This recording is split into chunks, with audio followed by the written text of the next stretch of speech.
आप लोगों का फिर से बहुत बहुत स्वागत है हमारे आज के नए वीडियो में। तो आज का जो हमारा टॉपिक है वह है प्रधानमंत्री रोजगार सृजन कार्यक्रम। माइक्रो लघु और मध्य उद्यम मंत्रालय की तरफ से ये योजना निकाला गया था, गवर्नमेंट सरकार, भारत सरकार की तरफ से। तो आज हम इसी योजना के बारे में बात करेंगे कि आखिर ये योजना क्या था, इसका क्या बेनिफिट गवर्नमेंट ने हमारे सभी देशवासियों को दिया और दे रही है। सारा जानकारी हम इस वीडियो में एक साथ जानेंगे। तो अगर आप मेरे चैनल पर नए हैं तो इस वीडियो को एक लाइक कर देंगे और मेरे चैनल को सब्सक्राइब कर लेंगे। तो चलिए वीडियो को स्टार्ट करते हैं। तो हम बात कर रहे हैं प्रधानमंत्री रोजगार सृजन कार्यक्रम, ठीक है। तो ये योजना जो अगस्त 2008 में शुरू की गई प्रधानमंत्री रोजगार सृजन कार्यक्रम PMEGP एक ऋण आधारित सब्सिडी योजना है। इसका संचालक सूक्ष्म लघु और मध्य उद्यम मंत्रालय MSME द्वारा किया जाता है।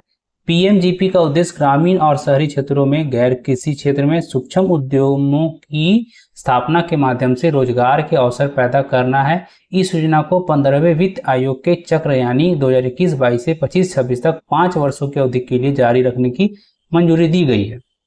PMEG का गठन 31 मार्च 2008 तक संचालित दो योजनाओं अर्थात प्रधानमंत्री रोजगार योजना PMRY और ग्रामीण रोजगार सृजन कार्यक्रम REGP को मिलाकर किया गया था। 5 वित्तीय वर्षों 2021-22 से लेकर के 25-26 के लिए PMEGP के लिए 13,554.42 करोड़ रुपए का परिव्यय स्वीकृत किया गया है, जिसे लगभग 4,000 परियोजनाएं प्रस्थापित की जाएगी और प्रति इकाई 8 व्यक्तियों के लिए 30 लाख रोजगार सृजन होंगे। इसके अतिरिक्त प्रत्येक वित्तीय वर्ष में 1,000 इकाइयों का उन्नयन किया जाएगा। इसका उद्देश्य नए स्वरोजगार उपक्रमों, परियोजनाओं, सूक्ष्म उद्यमों की स्थापना के माध्यम से देश के ग्रामीण और शहरी क्षेत्रों में रोजगार के अवसर पैदा करना, दूर दूर फैले पारंपरिक कारीगरों, ग्रामीण और शहरी बेरोजगार युवाओं को एक साथ लाना और उन्हें यथासंभव उनके स्थान पर स्वरोजगार के अवसर प्रदान करना।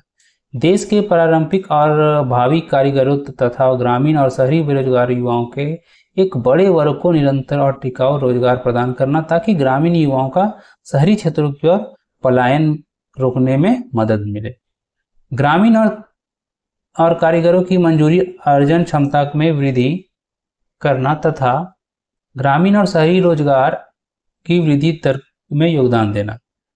कार्यान्वयन एजेंसियां, तो राष्ट्रीय स्तर पर इस योजना का कार्यान्वयन खादी और ग्रामीण आयोग KVIC द्वारा किया जा रहा है और MSME मंत्रालय के प्रशासनिक नियंत्रण के अंतर्गत एक संविधान गठन है।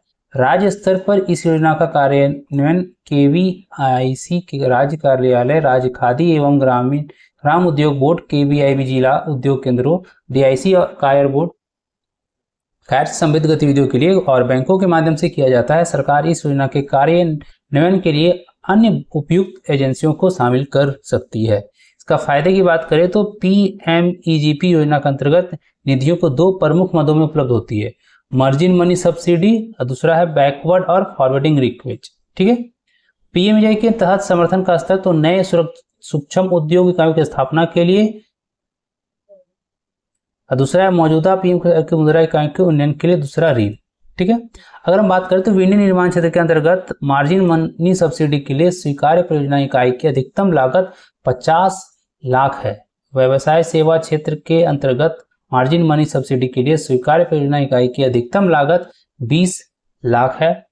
कुल परियोजना का लागत शेष राशि स्वयं के अनुदान को छोड़कर के बैंक द्वारा प्रदान की जाती है और यदि विनिर्माण और सेवा व्यवसाय क्षेत्र के लिए कुल परियोजना की लागत क्रमशः 50 लाख या 20 लाख से अधिक है तो शेष राशि बैंक द्वारा बिना किसी सरकारी सब्सिडी के प्रदान की जा सकती है। अब इसकी पात्रता देखा जाए तो वह 18 वर्ष अधिक आयु का कोई भी व्यक्ति PMGP के अंतर्गत परियोजना स्थापित करने की सहायता के लिए आय सीमा नहीं हो कि विनिर्माण क्षेत्र में 10 लाख रुपए से अधिक तथा व्यवसाय सेवा क्षेत्र में 5 लाख रुपए से अधिक लागत वाली परियोजना की स्थापना के लिए लाभार्थी के पास कम से कम 8वीं कक्षा उत्तीर्ण शैक्षणिक योग्यता होनी चाहिए। इस योजना के अंतर्गत सहायक केवल PMEGP के अंतर्गत स्वीकृत और नई परियोजनाओं के लिए ही उपलब्ध है। मौजूदा इकाई PMRY या भारत सरकार या राज्य सरकार की किसी भी अन्य योजना के तहत और इकाई जो पहले से ही भारत सरकार या राज्य सरकार की किसी अन्य योजना के तहत सरकारी सब्सिडी का लाभ उठा चुकी है वो पात्र नहीं है। अब इसकी आवेदन की बात करें तो आवेदन ऑनलाइन और ऑफलाइन दोनों तरीके से होगा। ठीक है, आवश्यक दस्तावेज है तो वह जाति प्रमाण पत्र, विशेष श्रेणी प्रमाण पत्र जहाँ से भी सकता हो, ग्रामीण क्षेत्र की प्रमाण पत्र, परियोजना रिपोर्ट, शिक्षा डिप्टी कौशल विकास प्रशिक्षण प्रमाण पत्र, कोई अन्य लागू दस्तावेज लग सकता है। तो यही है हमारे गवर्नमेंट की एक नई योजना जिसका नाम था प्रधानमंत्री रोजगार सृजन कार्यक्रम, जो हमारे करंट फाइनेंशियल 25-26 तक लास्ट इस योजना का काम किया जा रहा है। ठीक है, तो आई थिंक अगर आपको इस योजना के बारे में कुछ भी अच्छी जानकारी मिली हो तो एक वीडियो को एक लाइक करें। तो आज के लिए बस इतना ही, फिर मिलते हैं कुछ नए वीडियो के साथ।